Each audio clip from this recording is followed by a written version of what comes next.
बिस्मिल्लाहिर्रहमानिर्रहीम। तो दोस्तों, हम डिस्कस कर रहे थे बेसिक इन्वेस्टमेंट अप्रेजल। ये हमारा वही क्लास का बोर्ड है जिस पे हम लास्ट क्लास में डिस्कशन कर रहे थे।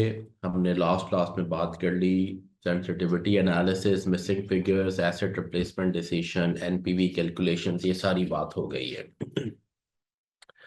अब हम स्टार्ट कर रहे हैं आज कैपिटल राशनिंग की डिस्कशन। ये एक मेजर और एरिया है बेसिक इन्वेस्टमेंट अप्रेजल का। उसकी डिस्कशन अब हम शुरू कर रहे हैं आज। लेक्चर सारे आपके पास अपलोडेड मौजूद हैं। आज हम इसे कवर करेंगे और उसके बाद फिर हम फ्यूचर वैल्यूज बात करेंगे, आईआरआर की, एमआईआरआर की थोड़ी सी। So we'll give you an overview in this webinar, और उसके बाद जो आपके क्वेश्चंस हैं और जो आपकी कोई कंफ्यूजन्स हैं, so we are there to discuss those. तो मैं ऊपर कर रहा हूँ इसे, और अब हम स्टार्ट कर रहे हैं आज, विच इज 19।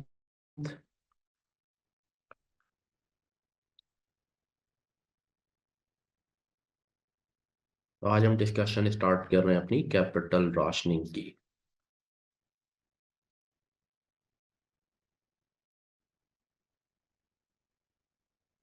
अच्छा, एक सवाल है, हम बल्कि बिफोर स्टार्टिंग इट हम इसको डिस्कस कर लेते हैं। How will we determine the sensitivity of residual values as to cash flows are affected because of it? Yes, the gain on loss and the residual value itself is shown as an inflow. बिल्कुल सही है। तो अब हम करेंगे ये कि जब आप सेंसिटिविटी की, रेजिजुअल वैल्यू की कैलकुलेशन करेंगे, यहाँ कर देता हूँ मैं रेजिजुअल वैल्यू।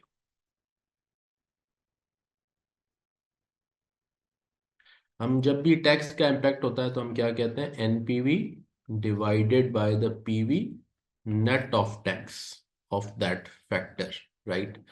जब हम सेल्स की बात करते हैं तो हम कहते हैं NPV divided by PV of sales net of tax. यहाँ भी हम बात करेंगे PV of residual value net of tax,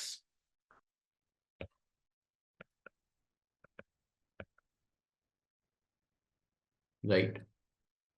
तो अब आपने करना ये है, जब आपने ये काम करना है तो रेजिजुअल वैल्यू के बेसिकली दो इम्पैक्ट्स हैं।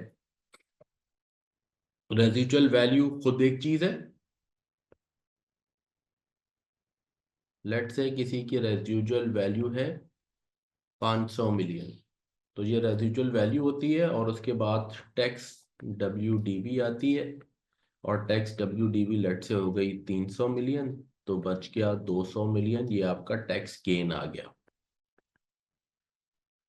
इस गेन पे आप टैक्स लगाते हैं at the rate of, late suppose करें 30%, तो ये बन जाता है 60 मिलियन का टैक्स। इफेक्टिवली ये जो 30% का टैक्स है वो इस पे भी 30% है, और इस पे 30% की सेविंग है।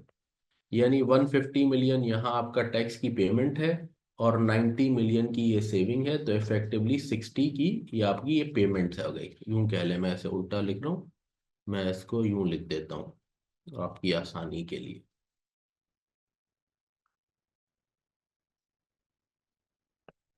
तो 150 मिलियन की पेमेंट हो गई, 90 मिलियन की आपकी टैक्स सेविंग हो गई, या आपकी नेट पेमेंट आ गई। ऐसे ही है ना, जैसे हम प्रॉफिट पे सेल्स कहते हैं, टैक्स कहते हैं, तो हम कहते हैं सेल्स पे टैक्स लगा, मटेरियल कॉस्ट पे टैक्स सेविंग हुई, लेबर कॉस्ट पे टैक्स सेविंग हुई, तो इफेक्टिवली प्रॉफिट पे टैक्स लग गया।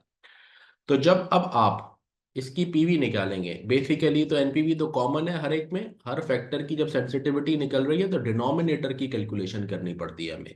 यानी डिनोमिनेटर का मतलब है कि पीवी ऑफ द फैक्टर, तो PV of residual value net of tax निकालना है हमने। तो हम क्या करेंगे, हम एक इस 50 मिलियन की पीवी लेंगे, जो भी लेट से 0 1 2 3 फोर्थ ईयर में आके आया है, तो हम कहेंगे रेजिजुअल वैल्यू 500 मिलियन, राइट? इसका tax at the rate of 30% 150, net of tax बच गया ये 350। इसकी हमने प्रेजेंट वैल्यू निकाली पीवी। ये वो पीवी है जो कि जाएगी डिनोमिनेटर में, यहां पीवी ऑफ जो हम बात कर रहे हैं residual value net of tax. Is this clear Tariq? ऐसे आप निकालेंगे इसकी सेंसिटिविटी।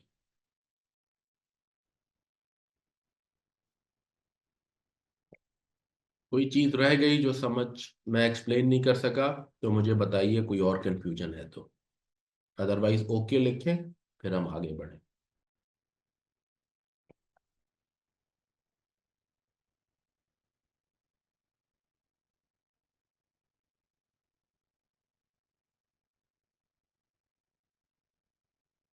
देखिए ये जो गेन और लॉस है ना, ये जो गेन पे टैक्स है तारिक, ये रेजिजुअल वैल्यू पे टैक्स पेमेंट है और डब्ल्यूडीवी पे टैक्स सेविंग है। तो जब आप कॉस्ट की, इनिशियल इन्वेस्टमेंट की, जब आप सेंसिटिविटी निकाल रहे होंगे तो उसमें आप इन्वेस्टमेंट लेंगे, टैक्स डेप्रिसिएशन पे टैक्स सेविंग और टैक्स डब्ल्यूडीवी पे भी टैक्स सेविंग, वो उस वक्त लेंगे आप। और रेजिजुअल वैल्यू से रिलेटेड चीजें यहां लेंगे, रेजिजुअल वैल्यू और उसका टैक्स इम्पैक्ट। बिल्कुल ऐसे ही जब आप सेल्स और उसका नेट इम्पैक्ट कैसे निकालते हैं, आप कहते हैं सेल्स, मैं यहीं लिख देता हूं, सेल्स है लेट से हर साल की, तो आप कैसे लेते हैं उसका टैक्स इम्पैक्ट? पीवी कैसे निकालते हैं? टैक्स तो प्रॉफिट पे लगता है, लेकिन सेल्स पे भी करते हैं ना, हम सेल्स का टैक्स इम्पैक्ट निकालते हैं।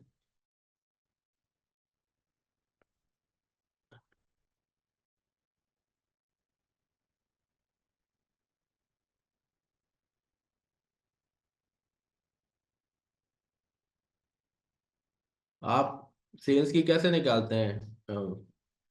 यहाँ पे denominator net of tax P present value 4 साल है तो हम हर साल की सेल्स की वैल्यू लेते हैं, लेट से एक्स एक्स, कोई भी वैल्यूज आ गई, फिर इन पे टैक्स लगा देते हैं at the rate of 30% straight.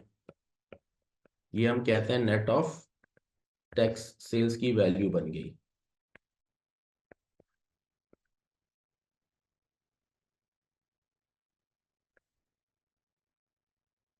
फिर इन सब की प्रेजेंट वैल्यू निकलती है पीवी, और ये पीवी है जो जाती है एनपीवी, जब हम कहते हैं divide by PV of sales net of tax, तो ये पीवी यहाँ आती है।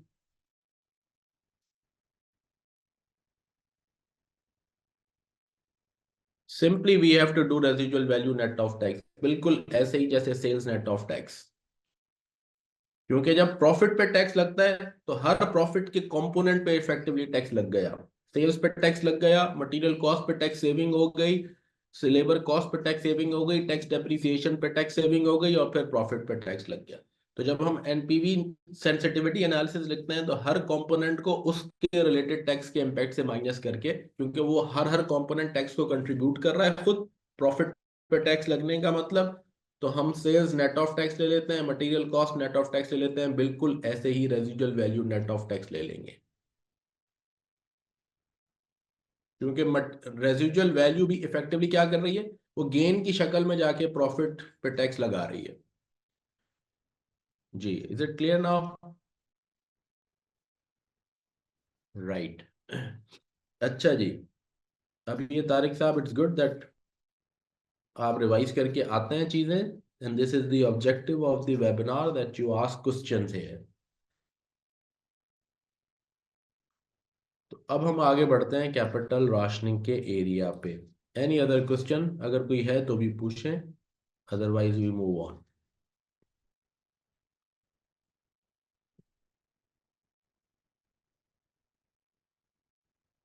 अच्छा जी, तो अब हम आगे हम डिस्कस कर रहे थे कैपिटल राशनिंग। कैपिटल राशनिंग का जो टॉपिक है वो एक इम्पॉर्टेंट टॉपिक है, और बेसिक इन्वेस्टमेंट अप्रेजल में one of the frequently examined area है ये हमारा। राशनिंग की नौबत तब आती है जब कोई रिसोर्स स्कार्स हो,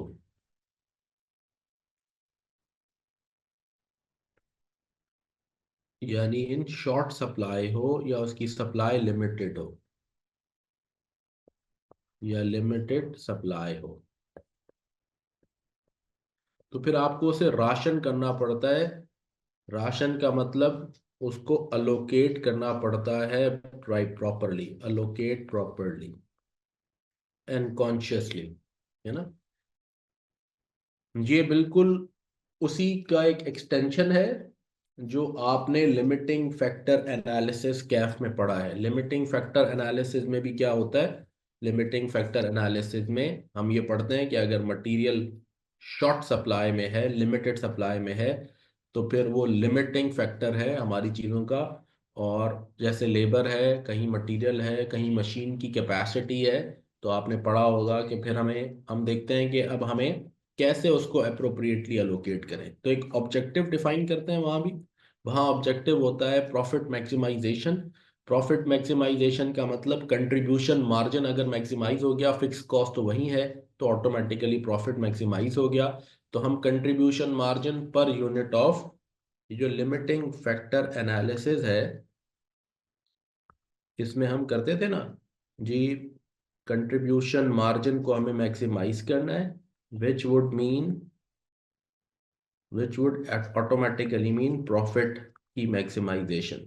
तो हम क्या करते थे, contribution margin per unit of limiting factor, CM per unit of limiting factor हम कैलकुलेट करते हैं। और जो लिमिटिंग फैक्टर जो है, जहां हमें मैक्सिमम कंट्रीब्यूशन मार्जिन देता है, हम वहां चले जाते हैं, उस प्रोडक्ट को बनाते हैं, उस प्रोजेक्ट को करते हैं। वहां ये होता था कॉस्टिंग में कि you have multiple products to make and you have labour in short supply. तो अब आपने अलोकेट करना है लेबर को अमंग्स द अवेलेबल जो प्रोडक्ट्स आपकी प्रोडक्शन लाइन है उसमें। या जैसे फॉर एग्जांपल आपकी प्रोडक्ट्स बननी है 6 A B C D E F। अब एक रॉ मटेरियल है जो कि सब में आता है और वो शॉर्ट सप्लाई में है, तो which of the products should be prioritised, which should be made first and which should be deferred और which should be made later on. तो हम क्या करते थे, हम कहते थे contribution margin per KG of raw material, contribution margin per labour hour, right. और जो प्रोडक्ट ये कंट्रीब्यूशन मार्जिन मैक्सिमाइज करती थी उसे हम पिक कर लेते हैं, तो ऑटोमेटिकली जो है ना हमारा प्रॉफिट मैक्सिमाइज होता है with the limited scarce resource.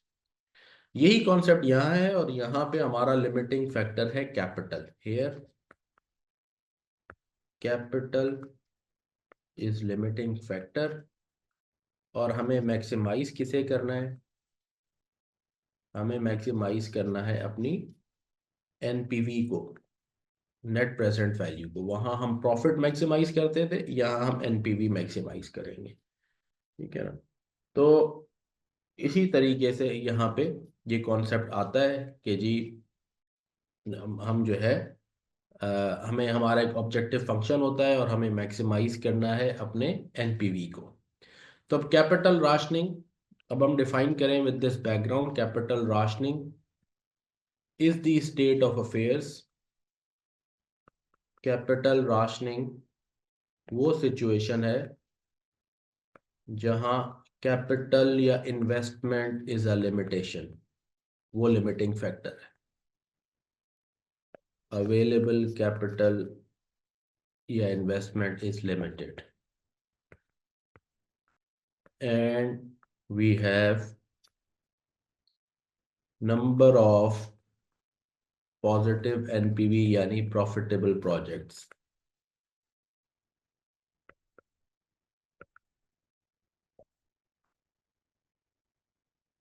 अब हमने क्या करना है, नाउ वी हैव टू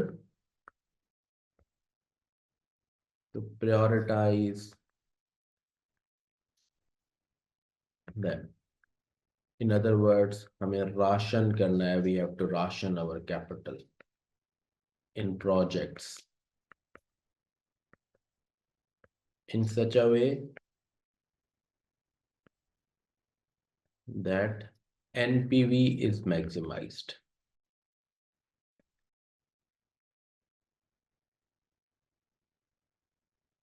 वहां प्रॉफिट मैक्सिमाइज करते हैं, ultimate aim is share holders wealth maximisation.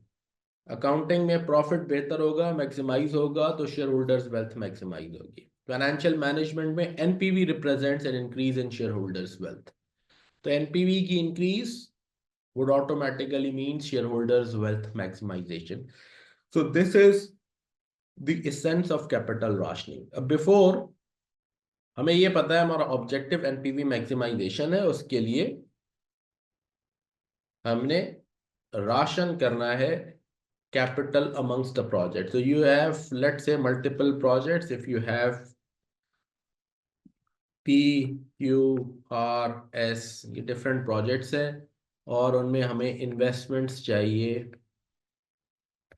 Late suppose करें यहाँ है 200 मिलियन, यहाँ है 500 मिलियन, यहाँ है 100 मिलियन, फिर यहाँ है 200 million. You add up all, it become 1000 million which is a billion rupee requirement. ये सब पॉजिटिव एनपीवी प्रोजेक्ट्स हैं, यानी आइडियली हर प्रोजेक्ट को करके हमें कुछ ना कुछ बेनिफिट ही मिलना है।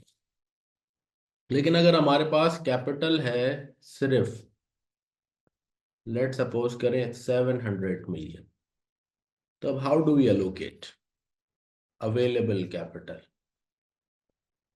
is less than what is required to invest in all. Ideally तो हर पॉजिटिव एनपीवी प्रोजेक्ट में इन्वेस्ट करके शेयर होल्डर की वेल्थ कुछ ना कुछ बढ़ेगी, क्योंकि पॉजिटिव एनपीवी का मतलब कि प्रोजेक्ट मुझे मेरा रिक्वायर्ड रिटर्न भी दे देगा, प्रिंसिपल भी दे देगा, ओवर एंड अबव वो मुझे कुछ रिटर्न देगा जिसकी डिस्काउंटेड प्रेजेंट वैल्यू है ये positive NPV. So I am getting something over and above which is going to enhance my share holders wealth over and above the requirement. तो इसका मतलब है आइडियली तो अगर मेरे पास पैसे हों तो मैं सारे प्रोजेक्ट्स करूं ताकि मेरे शेयर होल्डर्स की वेल्थ ज्यादा से ज्यादा हो। But because I have a limitation of capital, now I will have to choose, and I have to choose in a way that NPV is maximized. Now this is the essence. इसे हम कहते हैं मुझे optimal investment mix find out करना है। Optimal investment mix, what is the best investment mix, और best वो होगा जो एनपीवी को मैक्सिमाइज करेगा। ये सीखने का नाम है कैपिटल राशनिंग का topic. That how do you allocate the capital in a way, situation क्या है, that available capital is less than required, available is less than required। सो हमें अब राशनिंग करनी पड़ेगी। अगर मेरे पास अवेलेबल 1300 होता, राशनिंग की जरूरत ही नहीं थी। राशनिंग की जरूरत ही तब है जब available is less than required, पहली बात। और अब जब राशनिंग करने जाएंगे तो राशनिंग का ऑब्जेक्टिव क्या है? एनपीवी मैक्सिमाइज करना। ये तो है इसेंस इस पूरे टॉपिक की। अब आते हैं इसके नुआंसेस में, इसकी डिटेल्स में, कि अब हमें सिचुएशन सिनेरियोस क्या क्या हो सकते हैं। तो अब हम इसमें पहले पढ़ते हैं कि अच्छा अच्छा, ये राशनिंग करने से पहले हमारे कुछ प्री रेक्विजिट्स हैं, यानी राशनिंग के कुछ, before you go into rationing, pre requisites क्या है। जब भी मुझे प्रोजेक्ट की लिस्ट मिलेगी मैं चेक करूंगा कि ऑल पॉजिटिव एनपीवी है या नहीं, यानी पहले तो वायबल है या नहीं है। लेट सपोज करें अगर मेरे पास ये क्यू की एनपीवी नेगेटिव हो जाए, तो फिर तो राशनिंग की नौबत ही नहीं है ना, फिर तो 500 मिलियन वैसे ही निकल गया। बाकी 500 मिलियन की इन्वेस्टमेंट होनी चाहिए, 700 कैपिटल है, राशनिंग की जरूरत ही नहीं है। तो सबसे पहले तो हम चेक करते हैं कि प्रोजेक्ट्स पॉजिटिव एनपीवी हैं या नहीं है। फिर हम ये कहते हैं कि भाई इनकी कोई और स्ट्रेटेजिक प्रायोरिटी परस्पेक्टिव से ये इक्वल है, इक्वल स्ट्रेटेजिक या टेक्निकल प्रायोरिटी।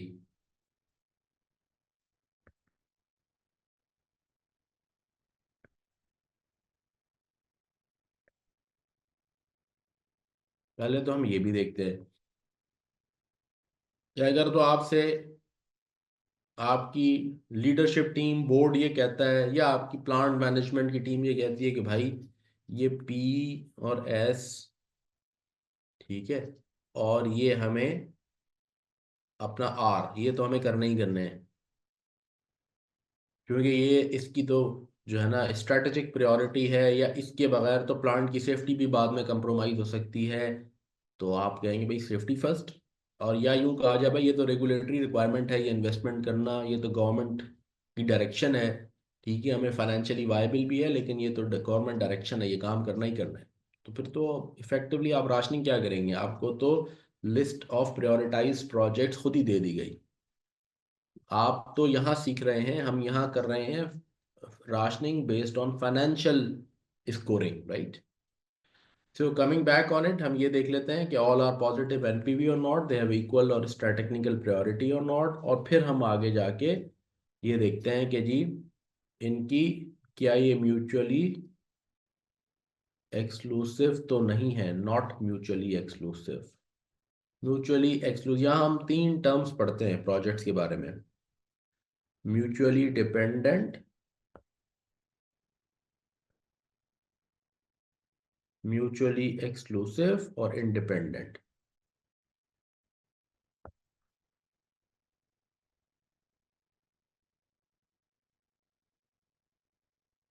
ये तीन रिलेशनशिप्स हैं जो पॉसिबल हैं, जो प्रोजेक्ट के दरमियान हो सकते हैं। म्यूचुअली डिपेंडेंट का मतलब, अगर मैं आपसे कहूं कि क्यू, नहीं क्यू नहीं, हम कोई और ले लेते हैं, चलो क्यों लेते हैं क्यू एंड, ये कर लेता हूँ पहले से आर, मैं आपसे कहूं अगर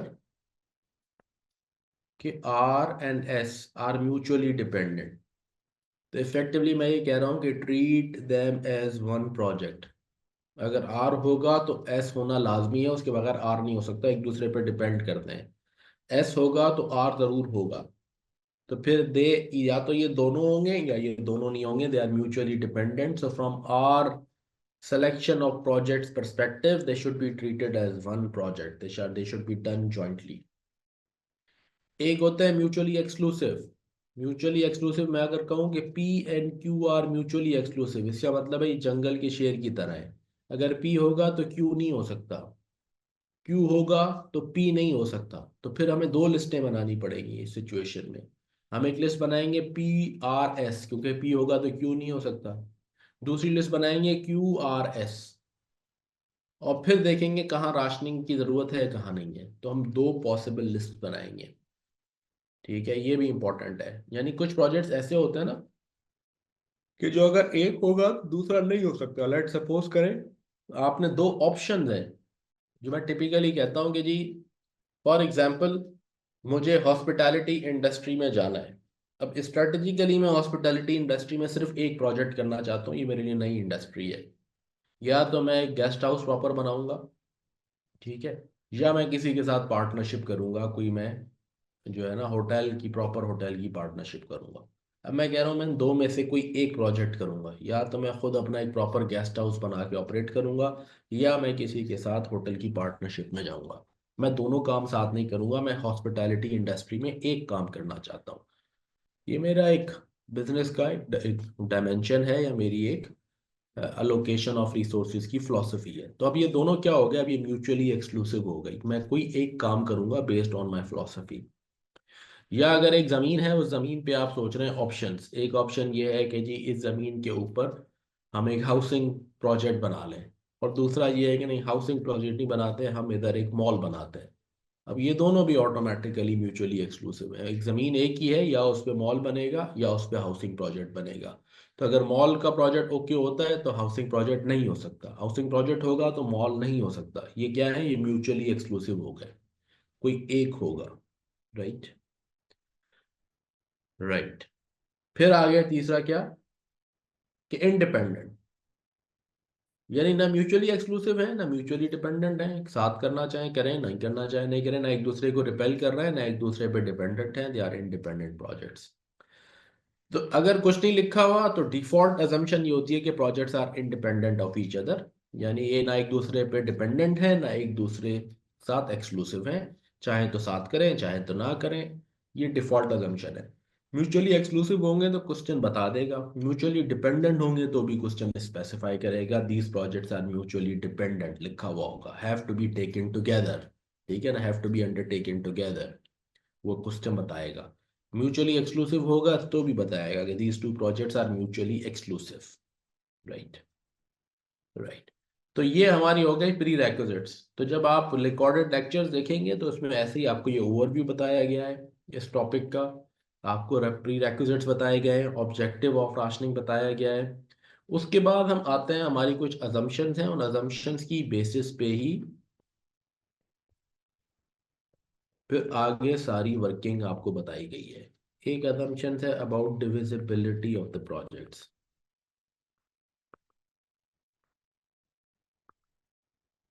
और दूसरी assumption है about period of rationing. या टू assumptions जिनकी बेसिस पे वर्किंग का फिलॉसफी ऊपर नीचे होगी. Divisibility में projects can be assumed to be divisible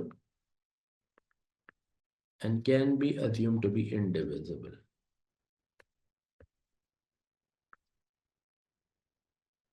rationing के हिसाब से या सिंगल पीरियड राशनिंग होगी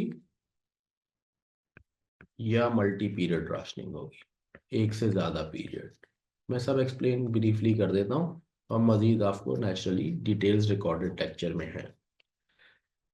अगर तो प्रोजेक्ट्स डिविजिबल हैं, इसका मतलब ये है कि प्रोजेक्ट्स कैन बी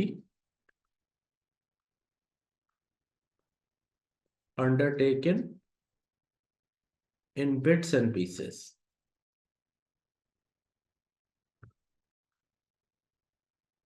और जितनी परसेंटेज इन्वेस्टमेंट होगी उतनी ही परसेंटेज आपको एनपीवी मिल जाएगी. यानी आप चाहें तो प्रोजेक्ट 10% करें, चाहे तो 10% एनपीवी रियलाइज हो जाएगी. ठीक है. लेट सपोज करें एक प्रोजेक्ट है जिसकी टोटल इन्वेस्टमेंट है 100 मिलियन और उस पर हमें एनपीवी मिलती है, लेट सपोज करें 30 मिलियन, 30 मिलियन पॉजिटिव.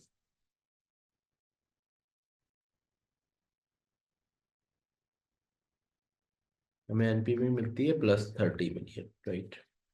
तो अब अगर मैं 100 मिलियन करूंगा पूरा प्रोजेक्ट तो मुझे 30 मिलियन की एनपीवी मिलेगी. अगर मैं 10 मिलियन करूंगा तो मुझे 3 मिलियन मिलेगी. मैं 50 मिलियन करूंगा तो मुझे 15 मिलियन मिलेगी, एंड सो ऑन, राइट.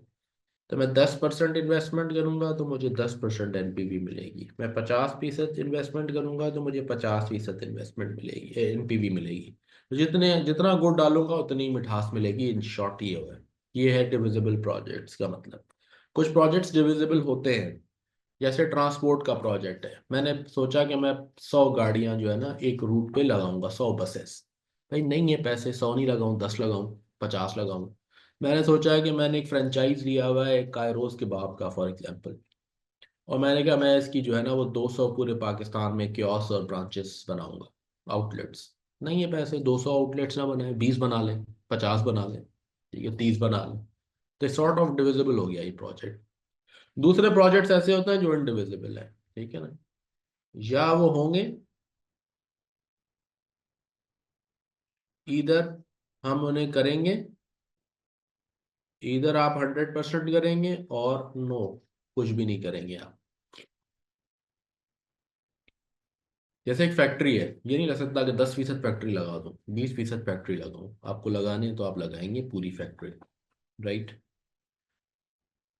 अच्छा, इन दोनों की बेसिस पे फिलॉसफी चेंज होगी. मैं अभी इसको डिस्कस करता हूँ.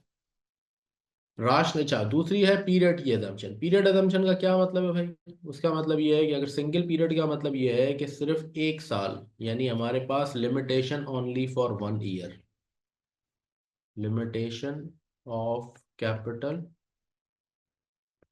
फॉर 1 ईयर, एक साल ही है. उसके बाद तो हमारे पास दूध और शहद की नहरें बहेंगी, फिर कोई मसला ही नहीं है. मल्टी पीरियड का मतलब limitation for more than 1 period.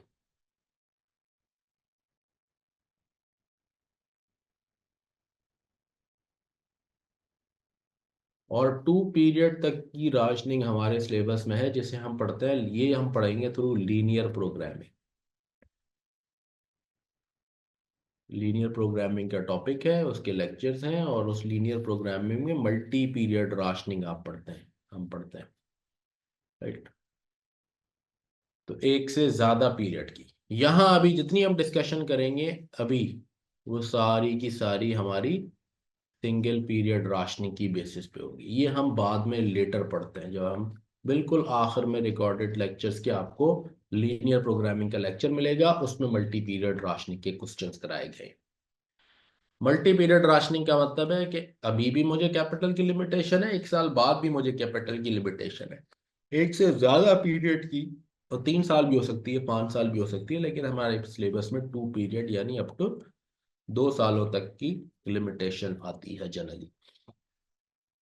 तो लीनियर प्रोग्रामिंग में जिसमें हम इक्वेशन बनाते हैं, फिर ग्राफ व्राफ बना के सॉल्व करते हैं, ऑब्जेक्टिव फंक्शन डालते हैं, वो ये वाला, वो एक से ज्यादा, जनरली 2-3 पीरियड तक भी है, लेकिन 2 पीरियड तक जनरली हमसे एग्जामिन होती है। यहाँ यह है कि अभी सिंगल पीरियड का मतलब अभी हमारी कैपिटल की लिमिटेशन का इशू है। ठीक है। तो अब सिंगल पीरियड राशनिंग के साथ हम सीखेंगे अगर प्रोजेक्ट डिविजिबल हो तो क्या करेंगे, इनडिविजिबल हो तो क्या करेंगे। ये बात याद रखें कि एक भी प्रोजेक्ट इनडिविजिबल हो गया तो फिलॉसफी इनडिविजिबल वाले की अप्लाई होगी। 10 प्रोजेक्ट्स हैं, जनरली जब 10 नहीं आते, 3 प्रोजेक्ट्स, 5 प्रोजेक्ट्स, 8 प्रोजेक्ट्स, आपके पास 6 प्रोजेक्ट्स गिवन होते हैं। तो अगर 6 में से 1 या 2 प्रोजेक्ट्स भी इनडिविजिबल कह दिए उसने, तो फिर हम इनडिविजिबल की फिलॉसफी ऑफ वर्किंग को फॉलो करेंगे। डिविजिबल एक भी प्रोजेक्ट अगर, even if one project is indivisible, we will follow the solution methodology of indivisible projects.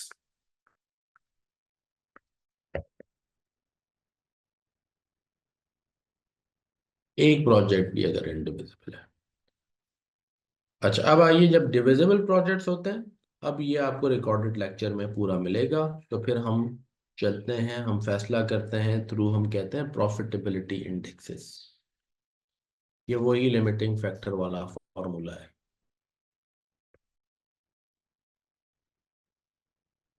तो हम फॉलो करेंगे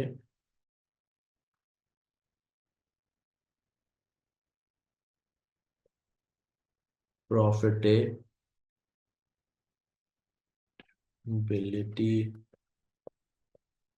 इंडेक्स, पीआई जिसे हम कहते हैं। और पीआई का फॉर्मूला क्या है, इस NPV divided by the limiting factor investment, initial investment. This is the PI formula. हम हर प्रोजेक्ट की पीआई निकालेंगे, जिसकी पीआई हाईएस्ट होगी, if all projects are divisible, if all projects are divisible, तो we will rank the projects according to PI, और PI की basis पे हम इन्वेस्टमेंट करेंगे। If all projects are divisible, we'll go with profitability index. अगर projects indivisible होंगे, और जैसे मैंने कहा एक भी प्रोजेक्ट इनडिविजिबल हो गया, तो फिर हम क्या करेंगे, we will explore possible combinations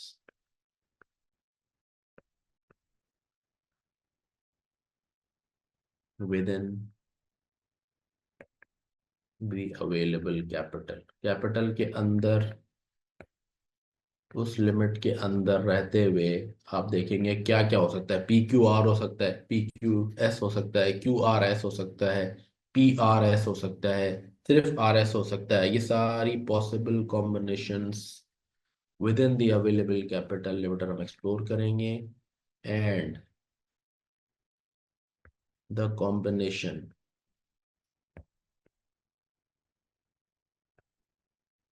with highest NPV will be selected। उसे हम सेलेक्ट कर लेंगे, जिसकी एनपीवी हाईएस्ट होगी उसे हम सेलेक्ट कर लेंगे। या तो यहाँ थोड़ा सा हार्ड वर्क है, पॉसिबल कॉम्बिनेशंस आपको एक्सप्लोर करनी पड़ेंगी। उन पॉसिबल कॉम्बिनेशंस की ही बेसिस पे फिर आप ये फैसला करेंगे कि मुझे प्रोजेक्ट कौन से, ये पी क्यू आर करना है, आर एस करना है, जो है ना, वो combination which is yielding the highest NPV, फिर आप उसे पिक कर लेंगे। अब यहाँ कॉम्बिनेशंस बनाते हुए you can take the help of PI, कि अच्छा ये प्रोजेक्ट है जिसकी पीआई सबसे ज़्यादा है, तो जिस कॉम्बिनेशन में ये होगा आइडियली उसको हमें उसने ज़्यादा देनी चाहिए। ये वाला हमारा जो है वो जिसकी सबसे लोएस्ट पीआई है, ये जिन कॉम्बिनेशन में होगा आइडियली उसमें कम होंगी। अब उसमें फिर smart way of making combinations, फिर ये आपको प्रैक्टिस से हमने सीखा है। What is the smart way of making combinations, that's important. ये फिर आपको जो क्वेश्चंस की प्रैक्टिस कराई गई है पास्ट पेपर्स ही की तकरीबन सारी 7-8 क्वेश्चन हमने किए हैं, तो उसमें ये सारी बात फिर एक्सप्लेन की गई है। हाउ डू यूज पीआई को यूज करते हुए कैसे स्मार्टली कॉम्बिनेशंस बनाएं। कुछ कॉम्बिनेशन ऐसे होंगी जो कि हमें पता है इसको बनाने की ज़रूरत ही नहीं है, इससे जो एनपीवी आएगी वो कमी आएगी, क्योंकि इसमें ये प्रोजेक्ट्स हैं जिनकी वैसे ही पीआई लोएस्ट है। और कुछ ऐसे होंगे जिनको हमें होगा कि हाँ, इनको हमें एक्सप्लोर करना चाहिए। तो ये फिर आप प्रैक्टिस से सीखेंगे। लेकिन जैसे मैंने कहा, एक भी प्रोजेक्ट इंडिविजिबल हो गया तो फिर आपको इसे फॉलो करना पड़ेगा। अच्छा, क्वेश्चन में ये भी कहता है कि ये project scale up scale down की भी बात करता है, यानी पार्टली डिविजिबल पार्टली। तो पार्टली भी अगर कोई इंडिविजिबल है तो भी वो इंडिविजिबल की कैटेगरी में आएगा। ये एक बात और भी सुन लें, पार्टली डिविजिबल, और अगर पार्टली डिविजिबल है तो वो पार्टली फिर इनडिविजिबल है इफेक्टिवली।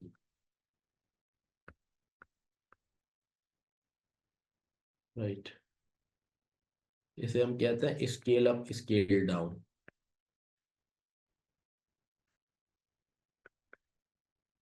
ये भी एक कॉन्सेप्ट है जो आपको क्वेश्चन में मिलेगा, प्रैक्टिस के दौरान आपको क्लियर हो जाएगा।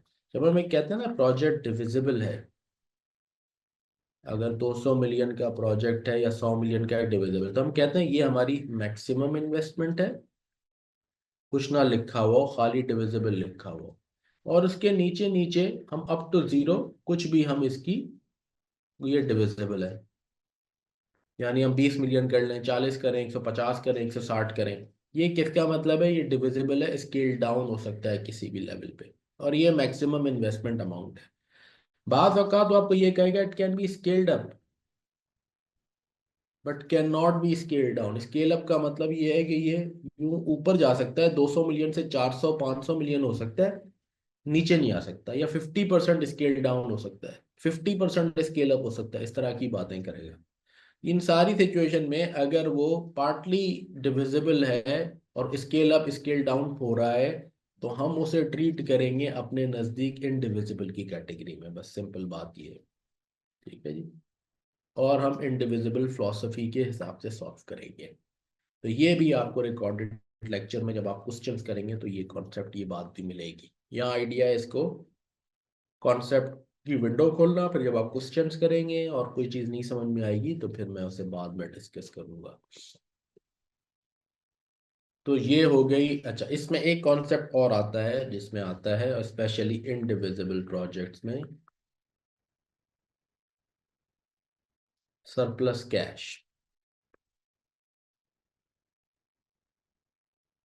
और उसकी इन्वेस्टमेंट।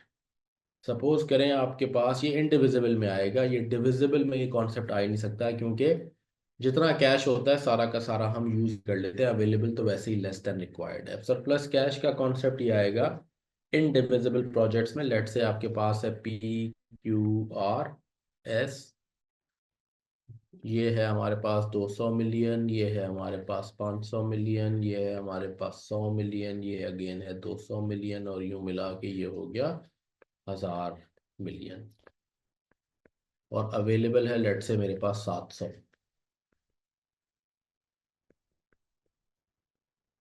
अब अगर हमारा कॉम्बिनेशन ये कहता है कि ये ये तीनों मिल के ना, ये कॉम्बिनेशन PRS इज बेस्ट, इसे करना चाहिए। तो हम कितना यूज करेंगे, हम 500 मिलियन का कैपिटल यूज करेंगे। बाकी कितना बच जाएगा हमारे पास, 200 मिलियन हमारे पास सरप्लस बच गया। Surplus in the sense surplus out of my available resources to invest. अब इसका क्या होगा, यस, ये कहीं डिप्लॉय होगा। अगर ये कहीं डिप्लॉय होगा, अभी तो ये डिप्लॉय नहीं हो सकता क्योंकि ये इंडिविजिबल प्रोजेक्ट्स हैं, क्यू पार्टली नहीं हो सकता। डिविजिबल होते तो मैं 200 भी क्यू में डाल देता, फिर प्रोपोर्शनेट कर लेता। अब ये इंडिविजिबल है तो ये 200 का इन्वेस्ट होगा। अब ये जो 200 का इन्वेस्ट होगा ये क्या जनरेट करेगा, ठीक है, इसकी क्या रिटर्न होगा, ये इसकी कॉम्प्लेक्सिटी आती है। और ये भी हमने सीखा है इंडिविजिबल प्रोजेक्ट्स की डिस्कशन में कि इस सरप्लस कैश का आप क्या करेंगे, what are you going to do with this surplus cash, this is also something important. ये भी एक चीज कॉन्सेप्ट आता है सरप्लस कैश इन प्रोजेक्ट्स में। उसके बाद इस तरह का क्वेश्चन भी आपके पास आएगा कि अच्छा अच्छा बताइए, एक पास पेपर में इस तरह के क्वेश्चन भी हैं कि इसी को फिर आईआरआर के हिसाब से भी इनको कैपिटल राशनिंग में एक आध बार आईआरआर के साथ भी इसे मर्ज किया गया है कि अच्छा अब बताइए, अगर मेरे पास 300 मिलियन नहीं है, मैं 500 मिलियन ये भी करना चाहता हूँ, मेरे पास 200 है बच गए, तो अब मैं 300 कहीं से बोरो करूंगा, तो मैं 300 अगर मैं बोरो करूं तो वो किस रेट मैक्सिमम पे बोरो करूं, right? What is the maximum rate जिस पे अगर मैं नॉर्मल कोर्स ऑफ बिजनेस में नहीं, 700 से ज़्यादा नहीं है, लेकिन मैं कहीं से स्पेशली जाके ये बोरो करना चाहूँ ये करने के लिए, तो 300 किस रेट पे बोरो करूँ? तो नेचुरली मैं मैक्सिमम उस रेट पे बोरो करूंगा जिस पे एनपीवी जीरो हो जाए। नेगेटिव एनपीवी पे तो मैं इन्वेस्टमेंट नहीं करूंगा। तो फिर वो एक आईआरआर की कैलकुलेशन है, वो भी साथ हमने डिस्कस की है एक आध पास पेपर्स में, ऐसा क्वेश्चन भी आया है। बट जनरली पास पेपर्स में आपको मल्टीपल प्रोजेक्ट्स मिलेंगे, टिपिकली इंडिविजिबल। वो उसमें ये कॉन्सेप्ट डालेगा, mutually exclusive, scale up, scale down, mutually dependent, और आपसे एनपीवी भी कैलकुलेट करवाता है और आपसे राशनिंग भी करवाता है। Typical rationing question is 15 to 20 marks. 12 marks का भी क्वेश्चन है, लेकिन जनरली 18-20 मार्क्स के क्वेश्चन मिलेंगे, जिसमें जो कैश फ्लोज भी डिफरेंट दिए हुए होते हैं। उसमें कोई कैश फ्लोज, उसमें एनपीवी की कैलकुलेशन होती है आधी और आधी, बल्कि बाद औकात आधी से भी ज़्यादा मार्क्स, और फिर राशनिंग होती है। एनपीवी कैलकुलेशन में वो आपसे वो एन्युटी फार्मूला की कॉम्प्लेक्सिटी देगा, प्रोजेक्ट देगा, इसका कैश फ्लो ईयर 4 से स्टार्ट हो रहा है, इसका ईयर 3 से हो रहा है, ये cash flow from the beginning of the year है, ये from the end of the year है। तो आपको तरीके से उनकी एनपीवी निकालनी है टाइमिंग ऑफ कैश फ्लोज को देखते हुए। कहीं एन्युटी का फॉर्मूला लग रहा है, कहीं एन्युटी स्टार्ट से है, तो आपको पता है एन्युटी फॉर्मूला क्या करता है, 1 पीरियड बिफोर ले जाता है, तो एन्युटी ड्यू वाला कॉन्सेप्ट आ जाएगा। और फिर कहीं अगर जो है ना वो तीसरे चौथे साल से प्रोजेक्ट स्टार्ट हो रहा है, तो फिर आपको पता है एन्युटी फार्मूला है, तो आपको 1 साल पीछे लाएगा, फर्दर डिस्काउंटिंग करनी पड़ेगी। तो उसने वो आपके एनपीवी कैलकुलेशन में डिस्काउंटिंग के कॉन्सेप्ट चेक करता है, इसमें बेसिक इन्वेस्टमेंट अप्रेजल है, और साथ में आपसे राशनिंग का पूछता है। तो अगर 18 मार्क्स का 20 मार्क्स का क्वेश्चन आएगा, 6-7 प्रोजेक्ट्स हैं, तो पहले उनकी एनपीवी कैलकुलेशन होगी, फिर उसके बाद based on the given information आप उनकी, अगर इंडिविजिबल प्रोजेक्ट्स ही 90% होते हैं, तो आप क्या करेंगे, आप ऑटोमेटिकली उनकी पॉसिबल कॉम्बिनेशंस बनाएंगे और फिर कॉम्बिनेशंस में से देखेंगे what is the best combination. तो इस तरह के आपको काफ़ी क्वेश्चंस पास पेपर में मिलेंगे, 6-7-8 क्वेश्चन तो हमने प्रैक्टिस के दौरान करवाए हैं। फिर जैसे मैंने कहा, ऐसा क्वेश्चन भी होता है कि राशनिंग हो गई, अच्छा आप बताइए कि जो कैपिटल अब मुझे सारे बाकी प्रोजेक्ट्स में भी जो बच गए हैं इन्वेस्ट करना है, तो बताइए मैं किस रेट पे फाइनेंसिंग लूँ। तो इफेक्टिवली वो एक आईआरआर की कैलकुलेशन करवाता है इसी क्वेश्चन में आपके साथ। तो ये this is the canvas of capital rationing. ये जब कैपिटल राशनिंग हम यहाँ पढ़ लेते हैं, तो फिर जो लिमिट मल्टी पीरियड राशनिंग है, उसको हमने बिल्कुल एंड में जाके देखा है सारा काम करके, क्योंकि उसमें लीनियर प्रोग्रामिंग का ग्राफ वगैरह का है, और फिर आपको वो लेक्चर भी मिलेगा कि अच्छा आपने ग्राफ कैसे बनाना है सॉफ्टवेयर पे। दैट्स अनदर इम्पॉर्टेंट एलिमेंट, वो भी हमने आपको बताया है कि आप कैसे ग्राफ बनाएंगे, सॉफ्टवेयर पे ग्राफ कैसे बनेगा। तो कैपिटल राशनिंग का question is an important question, आता है, आसान होता है अगर आप ढंग से प्रैक्टिस कर लें, और 15-20 मार्क्स आराम से सिक्योर हो जाते हैं। आप 100% मार्क्स आराम से ले सकते हैं अगर आप इसकी थोड़ी सी ढंग के साथ इसके कॉन्सेप्ट क्लियर कर लें और इसकी प्रैक्टिस कर लें। कॉन्सेप्ट बहुत ज़्यादा मुश्किल नहीं है, यही कॉन्सेप्ट्स का पूरा लैंडस्केप है जो मैंने बताया है। साथ में अच्छी प्रैक्टिस कर लेंगे तो कॉन्सेप्ट्स कंसोलिडेट हो जाते हैं, क्योंकि इसमें कैलकुलेशंस काफ़ी हैं, तो आपको प्रैक्टिस, इसीलिए हमने क्लास में अच्छी खासी प्रैक्टिस करवाई है आपको। तो ये है राशनिंग। उस राशनिंग के बाद, अभी राशनिंग तक किसी का कोई सवाल है, कोई चीज़ डिस्कस करना चाहते हैं तो मुझे बताएं, फिर मैं आगे बढ़ूँ। जी बिल्कुल बिल्कुल, आपने सही बात, you have hit the nail actually. ऐसा ही है, अगर आपको स्ट्रेटेजिक नेचर के प्रोजेक्ट्स बता दिए जाएं, तो पहले आप रिस्ट्रिक्ट हो गए कि उस क्राइटेरिया को फॉलो करें, फिर आप फाइनेंशियल राशनिंग करें, ऐसा ही है बिल्कुल। म्यूचुअली डिपेंडेंट और एक्सक्लूसिव तो फिर आपकी कैलकुलेशन को इम्पेक्ट करेंगे। म्यूचुअली एक्सक्लूसिव होगा तो आप दो लिस्टें बना लेंगे, म्यूचुअली डिपेंडेंट होगा तो लिस्ट में दो प्रोजेक्ट्स को इफेक्टिवली एक प्रोजेक्ट ट्रीट कर रहे होंगे आप। तो म्यूचुअली एक्सक्लूसिव और म्यूचुअली डिपेंडेंट ये बातें तो कैलकुलेशन फिलोसफी को इम्पेक्ट करेंगी। हाँ, स्ट्रेटेजिक प्रोजेक्ट्स या जैसे मैंने कहा कंप्लायंस नेचर के प्रोजेक्ट, सिक्योरिटी या सेफ्टी के जो प्रोजेक्ट्स होते हैं, वो स्ट्रेटजी वो पहले हम उन्हें करेंगे, उसके बाद फाइनेंशियल राशनिंग करेंगे। और राशनिंग करने से पहले हम ये दो बातें देख लेंगे कि म्यूचुअली डिपेंडेंट ये या म्यूचुअली एक्सक्लूसिव हैं, तो उस हिसाब से लिस्टें बना के फिर फाइनेंशियल राशनिंग करेंगे। That's right. राइट, अब हम आगे बढ़ते हैं।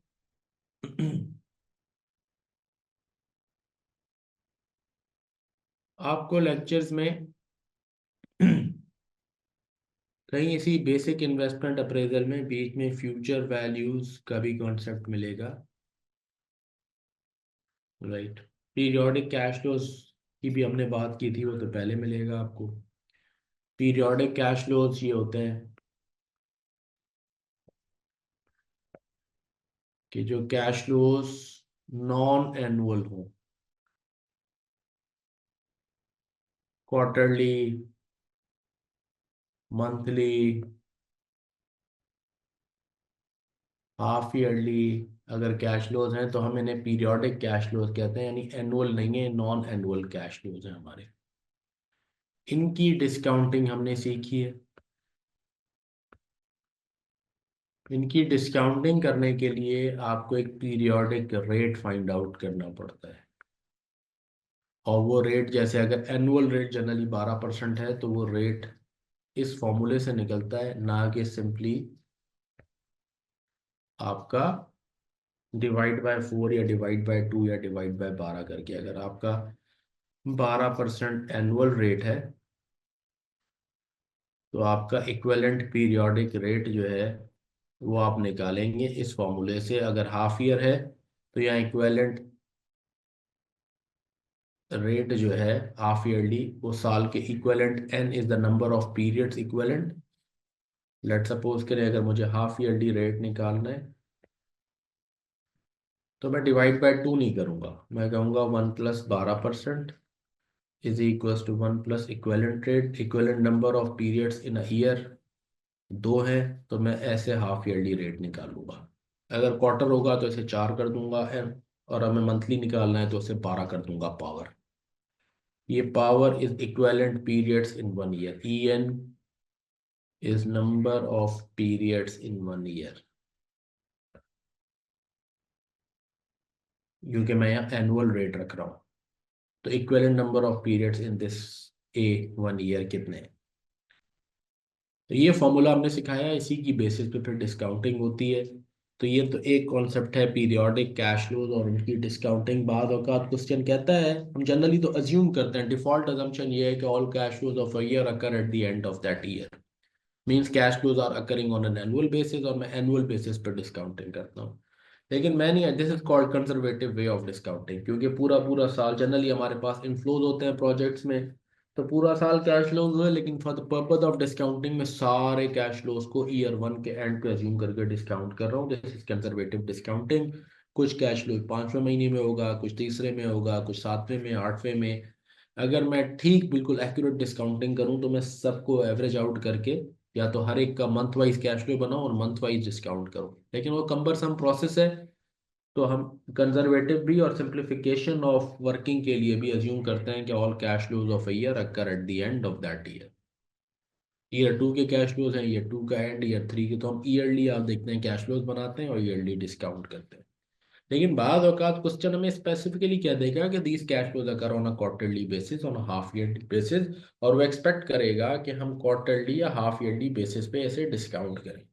वो कैसे होगी वो फिर पूरा सिखाया गया है, और नेचुरली पीरियोडिक कैश फ्लोज के टॉपिक के अंदर, और उसकी डिस्काउंटिंग की है, और कोई ज़्यादा मुश्किल नहीं है। उसके लिए सिर्फ आपको पीरियोडिक रेट कैलकुलेट करना होता है। डिस्काउंटिंग की फिलोसफी तो वैसे ही है। अगर एन्युटी है तो एन्युटी का फॉर्मूला लगेगा, नॉर्मल फॉर्मूला है तो नॉर्मल डिस्काउंटिंग फॉर्मूला लगेगा। रेट अगर पीरियोडिक है तो पीरियोडिक रेट अप्लाई हो जाएगा।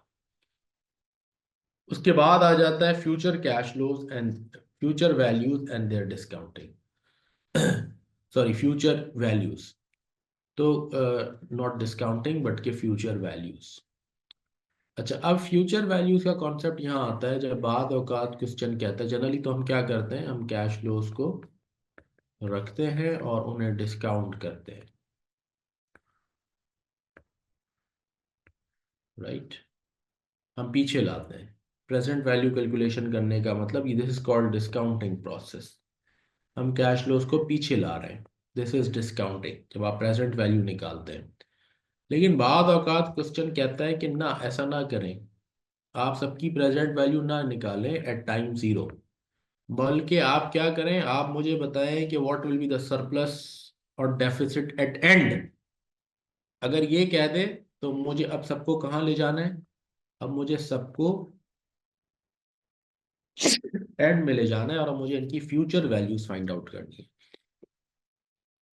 तो जैसे मैं प्रेजेंट वैल्यू निकालता हूँ, सबको डिस्काउंट करके पीछे लेता हूँ, फ्यूचर वैल्यूज निकालूंगा तो वही फॉर्मूला है, S is equal to P one plus i power n. Discounting के लिए तो मैं पी निकालता हूँ, पी से डिस्काउंट करता हूँ, यहाँ मल्टीप्लाई कर लूंगा, वहाँ डिवाइड करता हूँ। प्रेजेंट वैल्यू के लिए तो मैं एस को डिवाइड करता हूँ one plus i power N से, डिस्काउंट रेट से। फ्यूचर वैल्यू निकालनी है, ये फ्यूचर वैल्यू है एस, ये प्रेजेंट वैल्यू है पी, राइट। तो बाद औकात क्वेश्चन हमसे फ्यूचर वैल्यूज की कैलकुलेशन करवाता है। बाद औकात क्वेश्चन में दोनों काम सॉरी करवाए जाते हैं। ये भी कहा जा सकता है कि जी मुझे सबकी वैल्यू बताएं as at year three end. तो अब कुछ कैश फ्लोज की फ्यूचर वैल्यू निकाली जाएगी। अगर ऐसा क्वेश्चन कह दे, ऐसे क्वेश्चन भी हैं, वो कहते हैं हमें पता है कि हमें क्या प्राइस डिटरमिन करनी है, या हमें क्या हमारा सरप्लस या डेफिसिट है, या हमारी वैल्यू है as at year three end. तो अब ये जो कैश फ्लोज इसके बाद हो रहे हैं, इनकी पीवी निकलेगी, सबको ईयर थ्री पे जमा करेंगे अब हम, टाइम जीरो पे या ईयर फाइव पे जमा करने के बजाय। और जो बाकी सारे कैश फ्लोज हैं, इनकी क्या होगी, इनकी फ्यूचर वैल्यूज होंगी और इनकी प्रेजेंट वैल्यूज होंगी। तो बाद औकात क्वेश्चन में दोनों काम भी कराए जाते हैं कि डिस्काउंटिंग भी कराई जा रही है और फ्यूचर वैल्यू भी डिटरमिन कराई जा रही है।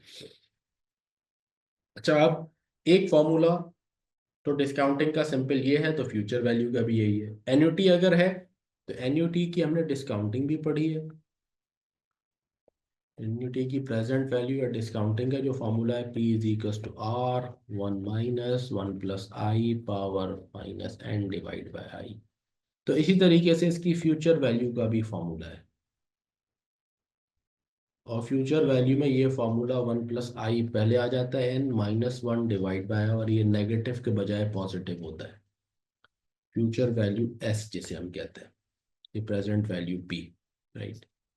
इस फॉर्मूले का एक अलग, ये फॉर्मूला हमें one period before the start of the cash flow value देता है। ये देता है हमें value, present value one period before the start of the first cash flow of the series. ये फॉर्मूला हमें फ्यूचर वैल्यू देता है exactly at the point where last cash flow of the series is.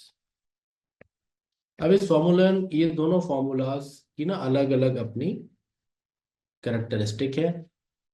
Formula use तो हम करते हैं, हमें इनकी ये फंडामेंटल्स पता होने चाहिए। ये फॉर्मूला अगर मैं फ्यूचर वैल्यू फॉर्मूला लगाऊंगा, प्रेजेंट वैल्यू का फॉर्मूला क्या करता है,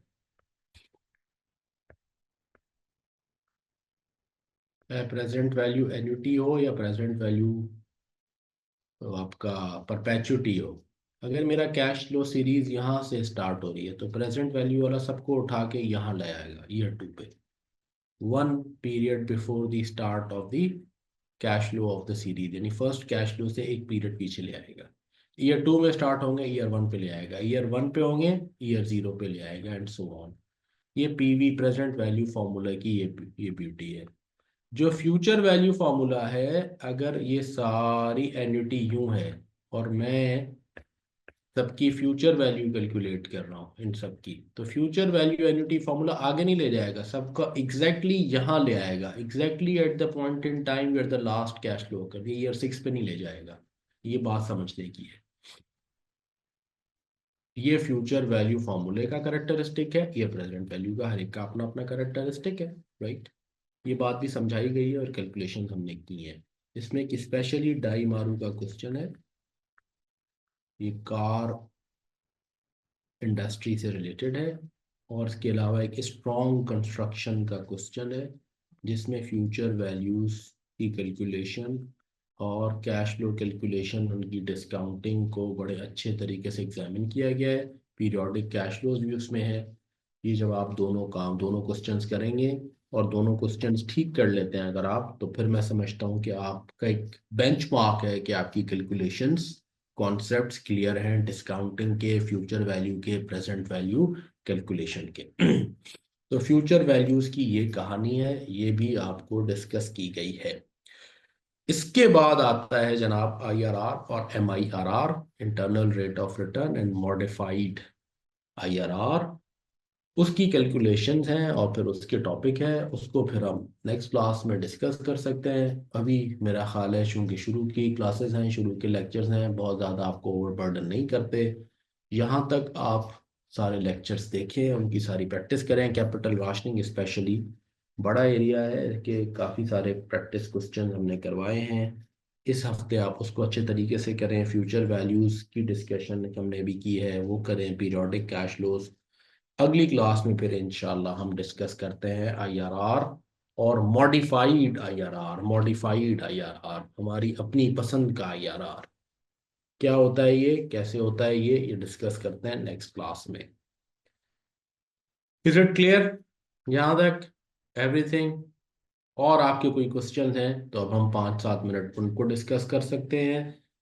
पुराने जितने टॉपिक्स हमने किए हैं, एनपीवी कैलकुलेशन, कैश फ्लोज के dos and don'ts, asset replacement decision, sensitivity analysis, और आज हमने कैपिटल राशनिंग पढ़ा। यहाँ तक के कोई सवालात हैं तो मुझसे डिस्कस करें।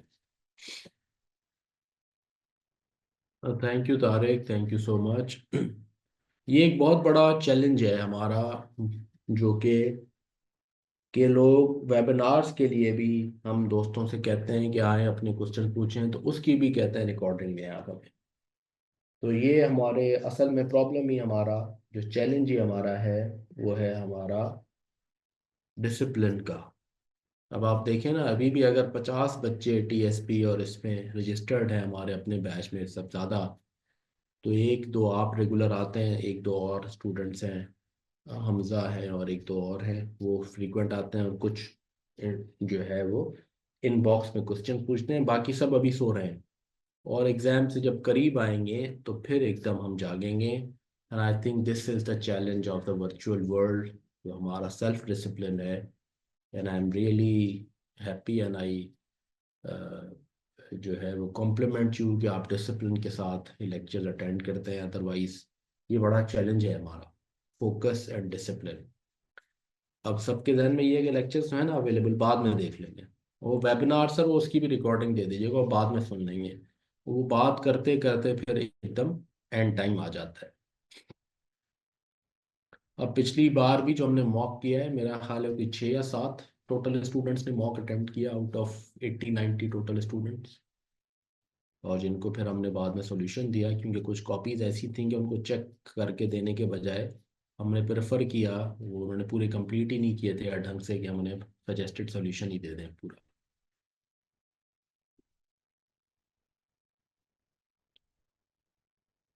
तो yes, so Tariq, anything else you want to discuss? Right, तो हम यहाँ पे दोस्तों, और वी विल मीट इंशाल्लाह next Sunday in the webinar. Thank you so much. अपना ख्याल रखें और डिसिप्लिन कोशिश करें, फॉलो करें। Thank you so much.